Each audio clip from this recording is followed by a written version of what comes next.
Yes, people, Gully Chris reactions back at it. I know it's been a while.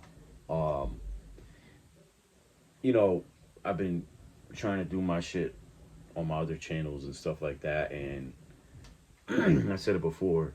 Between work and life and trying to balance everything out, it's been a little bit difficult. Okay, but so I just want to say this. Uh, Obsession has been everyone's obsession. Um, I recently just saw it at my cousin's house, and I gotta say that this is one of the best horror films I've seen in a while. Um, One of the best. I'm not saying it's the best, okay? Because obviously that'll rattle some feathers. But man, just how it is, like, and how Indy played that fucking character, bro. Like, she's a fucking menace. She was great. To just to do that. I mean, she's fucking good. She's great. Um, so yeah, I'm thinking, I'm thinking of doing some movie reviews. Because I'm a movie guy. I've watched a lot of movies in the past before I even made the reaction channel. And I was thinking about it, and I'm just like, maybe I could, because I do all types of shit on my channels. You know what I'm saying? On the reaction channel, I've done reacting to the YTPs and trying some wine and beer and shit like that. And then on my other channels, I do the dancing and the gaming and the ASMR. But yeah, so anyway, I wanted to react to this video. There's a lot of people making content related to Obsession. And there's a couple that I've seen with some crazy titles I want to react to, but it might be a waste of time. I don't know. I'm not saying that they are a waste of time. I'm saying maybe a waste of time on the channel, but there's so many videos I'm seeing with the titles that it looks like they're gonna break it down. And you guys know me. I like to watch it blind. I don't like to, watch it and then act like I'm reacting to it. You know what I'm saying? I don't do that shit. But yeah, so Obsession is way darker than you think. I think that title has maybe, Thomas Thorogood. Uh, he has some good ideas because I'm a supernatural guy too. I love the dark, mysterious, supernatural. Because I think, okay, I've seen comments. I think that there were some people are saying that it's not a possession. She's not possessed, but there is some demonic shit related to what he did. And I'm not, so yeah. Let's just watch the video because it's been 3 minutes and I know how some of you are cursing me out. Oh, you took too long in the intro. Fuck you. Alrighty. Obsession, the brand new horror movie. In this video, we will be diving straight into its deeper themes and symbolism. There will be spoilers. Let us begin. The premise is so simple, but what emerges from it is one of the deepest descents into darkness that I have ever witnessed on a cinema screen. You should play a villain, Bear, Thomas. as he's known, fancies Nikki, and he gets an opportunity to ask her out. His friend Ian is egging him on. Even Nikki herself is nudging him to ask the question. Nikki, wait, I was gonna ask you, What? This is where he chickened out. I lost my train of thought. I Back in that, what else? Why? But he finds himself unable to ask. Cursing himself as Nikki walks away from his car and towards her house, he takes out his One Wish Willow, a novelty toy that he bought at an occultic store. And that's when he makes his one wish. I wish Nikki Freeman loved me more than anyone in the entire world. And then he snaps the stick. Well, it's a classic case of be careful what you wish for, because this ritual is devastatingly effective. Or is it? We'll get to that. It seems to possess Nikki's body with a spirit, or a doppelganger, with an insatiable desire to be united to Bear. And the torment that this brings about actually expresses something of the biblical understanding of judgment. You see it in Romans 1. God's judgment on humanity, in our fallenness, in our rejection of him, is to hand us over to our wicked desires. It turns out that getting what we want in our fallen state is hellish. Of course, the Bible doesn't end there. There is a light shining in the midst of that darkness. There is a saviour. In the film, what unfolds is incredibly bleak. It's an out-and-out tragedy, but I think it leaves us with a longing for something more. The occultic store where Bear purchases the One Wish Willow is called the Green Man. In modern New Age circles, the Green Man has become regarded as a pagan fertility symbol. That's one thing I remember. I'm like, it's a spark the middle. I don't think you ever, unless I'm snap the middle. I thought I was good with words, but I thought you had to spark it and then, or light it up, and he never did that. I don't know. But actually going further back in time, the Green Man has been a prominent symbol in Christian art and architecture.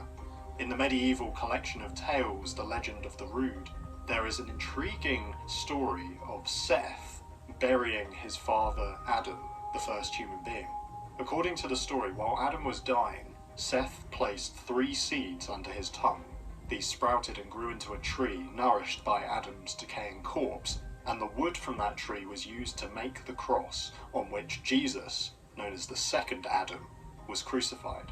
So the Green Man, however it's appropriated nowadays, is a Christ-haunted symbol. The possibility of curse being lifted, of life coming from death, hangs in the air for much of the movie, and we as an audience, as we continue this blistering descent into darkness, our yearning for resolution alongside the characters grows ever stronger. There's this writing on the box. The front says, "One wish, Willow, amaze your friends. You only get one wish." And the back says, "Spark the middle and break in half. Usage, open the package to a magical jingle and a fun pop surprise. Hold the One Wish Willow gently, break it in half and state your wish clearly." But Bear states his wish and then breaks the stick. It's a subtle detail, and I'm not saying that everything would have panned out okay if Bear had only followed the exact order on the box, but it's notable nonetheless. On the right hand side of the box we can just about see that the company is called Tabby Cat Curiosities. That of course has personal resonance for Bear because the film begins with his cat Sandy dying after getting into a bottle of oxycodone, a highly addictive painkiller. There's even a website listed above the logo, www.tabbycatcuriosities.com. I tried going to the website by the way, but it didn't work. And beneath the logo, the box says, "Contact us if you have any problems or questions with your One Wish Willow product. Please contact our customer service number at 1323-747-7118. We're here to help." Shall we see what happens if we actually call that phone number? I haven't tried this. It's ringing. Ah! Hey, you've reached the One Wish Willow hotline. Unfortunately, we're not liable for any unintended things that might have happened with you or your loved ones. That includes property damages, psychological distress, emotional trauma, extreme personality changes, deeply disturbing displays of love, bodily harm, death, or anything resembling possession and stuff like that. It's all there in the fine print, but maybe you didn't read it. Most people don't. If you need further assistance, well, I hope you can find it because there's not much I can really do. I think that's Curry speaking. Oh my goodness, it works. That is a phenomenal bit of marketing. Just in case you guys don't know, Curry Barker and his friend Cooper, I think it's Cooper, right? Have made content for years. I've seen them, and I didn't even know that it was him that made the fucking movie until after, like, I saw, and I'm like, wait, this is the motherfucker. The dude who played Ian, I think, is Cooper, and I'm like, I've seen this dude on some skits, and I'm like, maybe, boom, like he just got a role. Come to find out, I'm like, I know the fucking director. I'm like, I've seen them do the skits, and he's like, what do you mean? Of course we have to take our clothes off. Fucking wow, yo.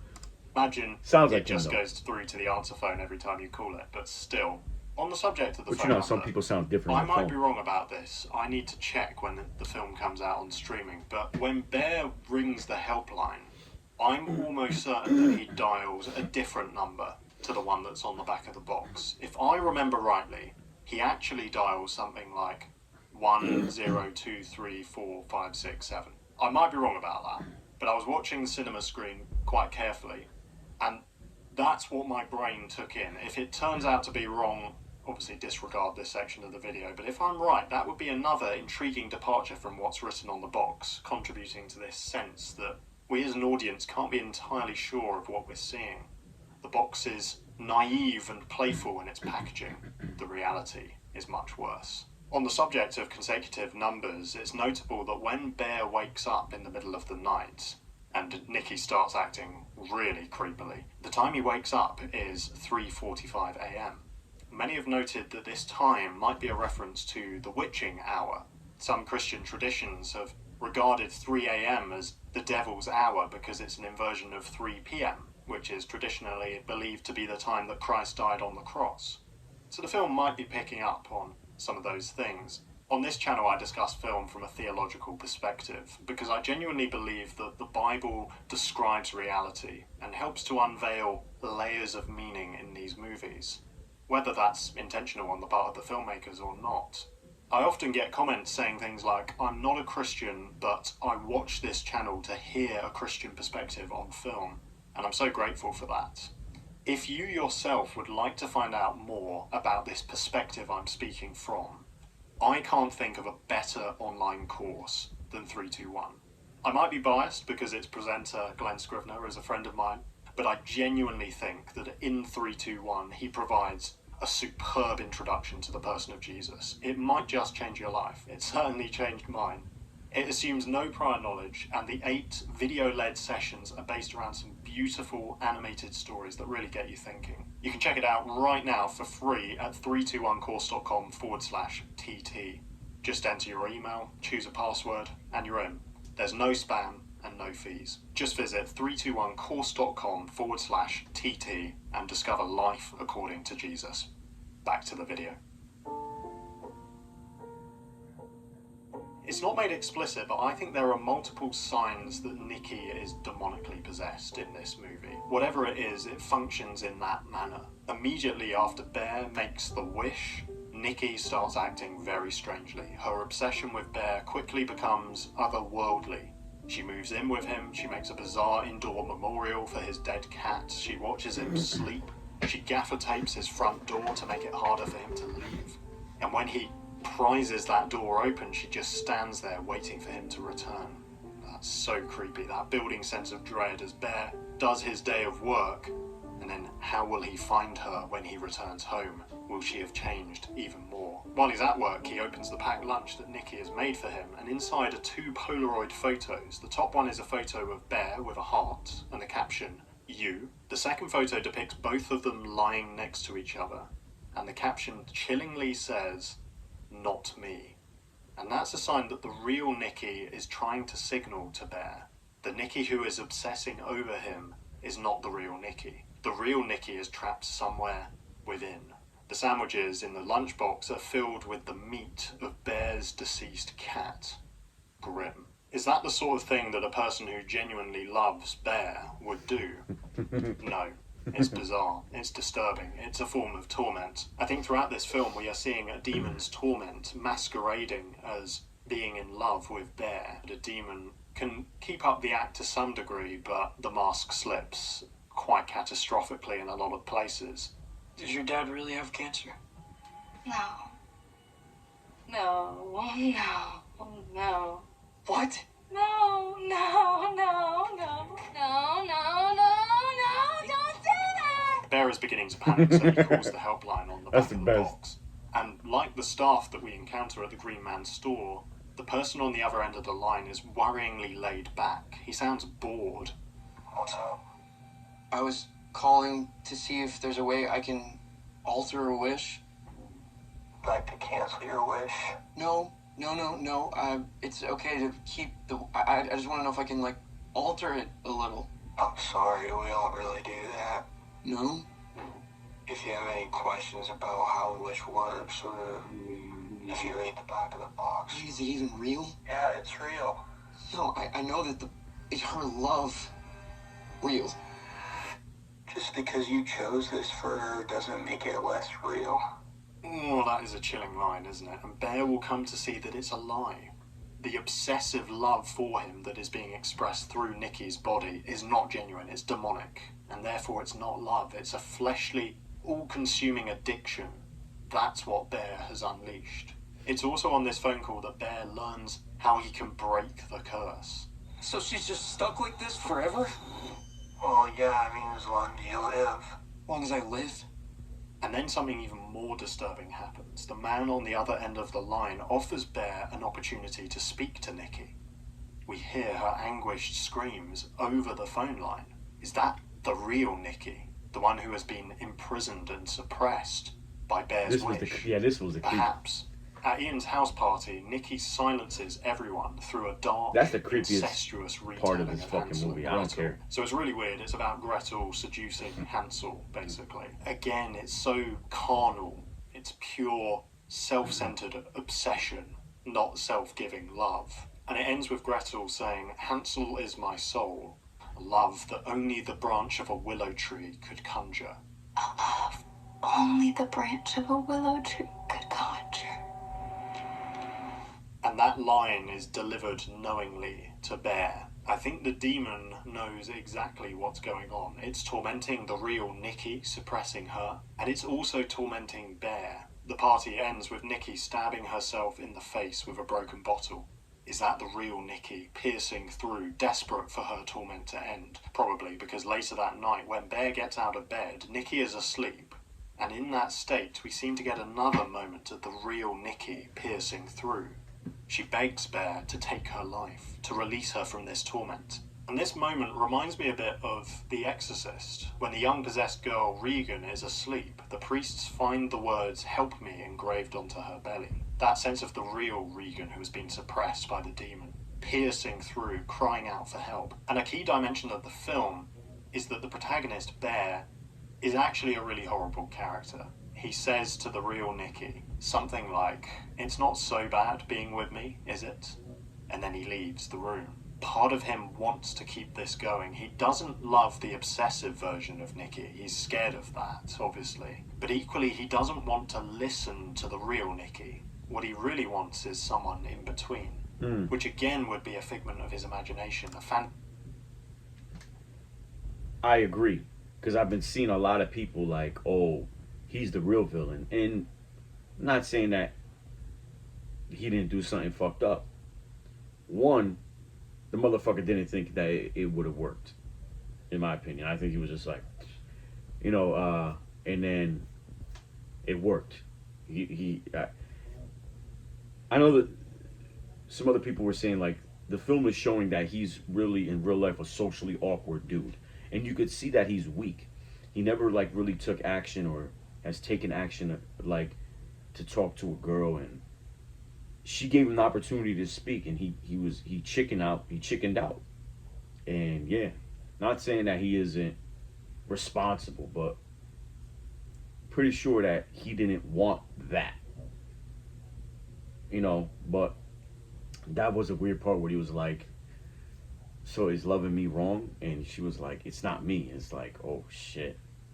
And I think that's where he kind of snaps, like, yo, like, because he went to go see the girl, and then when Nikki offed Sarah, I think he realized, like, I got to do something. And he probably didn't want to take his own life, but I'm pretty sure he didn't want to fucking keep a girl trapped in a fucking body that she can't control. So it goes to show you that, I mean, he's a weirdo, but I'm pretty sure he didn't want to fucking take advantage of the girl. That's why we got the ending that we got. to see. The car scene is truly shocking. Bear and Sarah share a genuine moment of connection. She's this figure who has quietly loved him all this time, and Bear starts to recognize that, and possibly even reciprocate it. But at that moment, the possessed Nikki arrives to smash Sarah's head with a brick. It's deeply traumatic to watch. But when he gets home, things are truly out of control. The house has been turned into this horrifying shrine. Sarah's corpse has been placed on a chair, and all her clothes. That's why when some people are saying it's not a possession or it's not anything, I'm sorry, but look at it. Look at the symbolism. Look at the way she set shit up throughout the movies. That movies in history, like that's like the demonic style of the shady fucking dark worldish style of doing stuff. You know what I'm saying? So it's a symbolism of Nikki could see what's going on, but she can't control it. It's like kind of like the movie The Host in 2013 where the aliens invade and they take over people's bodies, but some people can see it though. It's like they're in a body they can't control, but they're like talking to the fucking alien like, "Yo, you're a piece of shit. Fuck you. If I could fucking break out of this, I'd kill you." But they can't control their body. They can only see what the alien is doing. Or like Jill in Resident Evil 5, she was saying when she was under the thing of Albert Wesker, she could see, but she couldn't control herself. Well, that's not really a demonic possession. That's just a bioengineered fuck you. Moved. Nikki is now wearing them. That sense of trying to steal the love for Sarah that Bear might have had and claim it for herself. This brings us to the ending. Bear locks himself in the bathroom. He tries to kill himself with a gun, but finds himself unable to do it. So he then reaches for the oxycodone pills, the ones that killed his cat. Is this I a would rather redemptive, just- heroic final act? Is he choosing to sacrifice his life in order to set Nikki free? Well, it seems to me the way it's framed is that it's actually a total last resort and it's more about setting himself free. Nikki being set free is a kind of byproduct for him at this point. And one of the reasons I think that is because he does eat the pills, but then he seems to change his mind. He tries to make himself vomit. But before he can, Nikki finds the One Wish Willow and makes a wish. Presumably that Bear would be as obsessed with her as she is with him. And he emerges from the bathroom. They kiss, but then she realizes that Bear is dying in her arms from the overdose. The possessed Nikki is devastated. She did make Why? the wish. Huh? She. I could have sworn I saw the willow there, but I didn't think that she. Did she crack it? I didn't even go back and. Oh fuck. I didn't go back and see that if she did that. Huh. Well, I suppose it's kind of obvious she's still living under Bear's wish, and therefore she's still infatuated with him, obsessed with him, devastated to see him dying. But if she is in fact demonically possessed, as I've interpreted throughout this video, I don't think the demon is in love with Bear, and that's why it's sad. I think it's sad because it realizes that it can no longer torment Bear now that he's dying. So anyway, Bear dies in Nikki's arms, and the possessed Nikki prepares to take her own life as a result. It's like a perverse retelling of the end of Romeo and Juliet. But at that moment, the curse is lifted. Bear's death ends the effect of his wish. And then the real Nikki finally comes to. So there's a hint of deliverance there. Nikki is released from the curse, but it's definitely not a happy ending. She returns to her body and her life, only to find it in total ruins. Sarah, Ian, and Bear are all dead. This friendship group, utterly ruined by this careless wish. So to return to the title of this video, what is the real horror of obsession? Well, to me it resides in a simple question. Did Bear get his wish? In a sense, yes. His wish was very clear, that Nikki would love him more than anyone else in the whole wide world. I wish Nikki Freeman loved me more than anyone in the entire world. Bear, I love you so much. I don't think I could live without you. You love me more than anyone in the world? Yes, more than anyone. He gets what he wants, and he doesn't like it. But then you could argue that Bear doesn't actually get his wish. Because if, and I think it's a big if what he truly wants is a mutual, meaningful connection with Nikki, that's not what he gets. The possessed Nikki is a counterfeit, a distortion, robbing her of agency. So the wish comes true from a fleshly perspective. It produces this carnal obsession, the inevitable outworking of a selfish desire that doesn't truly value the other. But the wish doesn't come true from a spiritual perspective. It doesn't satisfy Bear's ultimate thirst for meaning and intimacy, even if he thought and wished that it would. I think this movie has a lot to say about how devastating our modern inability to define love can be. We often deify that notion of finding the ideal romantic partner, the one, where we believe that other people can satisfy our ultimate longings. That has two problems. The first is that we can end up loving someone selfishly and instrumentally, you know, not for their sake, but for what we can get out of them. That's one problem. The second problem is that it places a burden on relationships that they were never designed to carry. If I make another human being into my God, they will disappoint me, and it's very unfair on them. According to Christianity, we can only know what love actually is when we look at God. He's this eternal, loving union of Father, Son, and Spirit. And his love is most clearly revealed when it is poured out in self-sacrifice for us on the cross. True love is self-sacrificial, not self-serving. And that should then flow into our relationships with others. Christians call one another brothers and sisters in Christ. He is the basis for our love, and we are called to invite others into that love. And many Christians get married, but again, that's founded on self-sacrifice rather than selfishness, because in Christianity, marriage is this metaphor for the cosmic union between Christ and his bride, the church. I don't know what you make of all that, but I'm sure we can all agree that obsession is an absolutely devastating portrayal of a relationship. And I wish I could say to both Nikki and Bear that they are made for so much more than this, that there is a much greater love. And if Bear knew that love, he would not have wished for Nikki to be compelled into loving him, because loving her would actually look like honouring her and laying down his life for her. This film really rattled me. I watched it with my friends Ethan and Sonny at the cinema, and we discussed the film at length afterwards. A lot of those thoughts actually made it into this video, so thanks so much guys, shout out to you. And here's the Letterboxd review I wrote of the movie that night. 5 stars, one of the most terrifying films I've ever seen. I want to recommend it and I don't at the same time. It's a phenomenal feat of horror filmmaking, but be warned, it's genuinely disturbing. And I don't say that lightly. I think I stand by that. Well, my name is Thomas. I get into the deeper meaning of movies. Thanks so much for watching. And remember, it's deeper than you think. So again, I don't know, maybe I should make my own video, but it's one of those things where I know some people are saying it's not a possession, it's not this, but yo, the motherfucker wished just for him to love, just wished for her to love him. But you know, when you play in that spiritual realm, you asking for it. You know what I'm saying? But again, he went into that shit. When you actually look into it, he didn't think it was gonna work. He didn't think it was gonna work.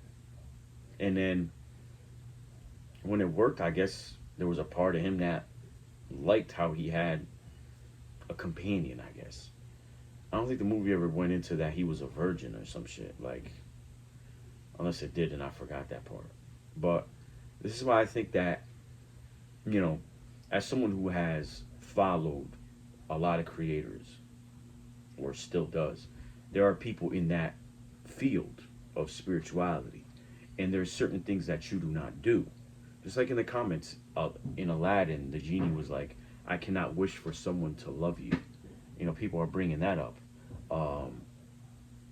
I guess that's a hint to, you can unleash something dark, something that's otherworldly, worldly.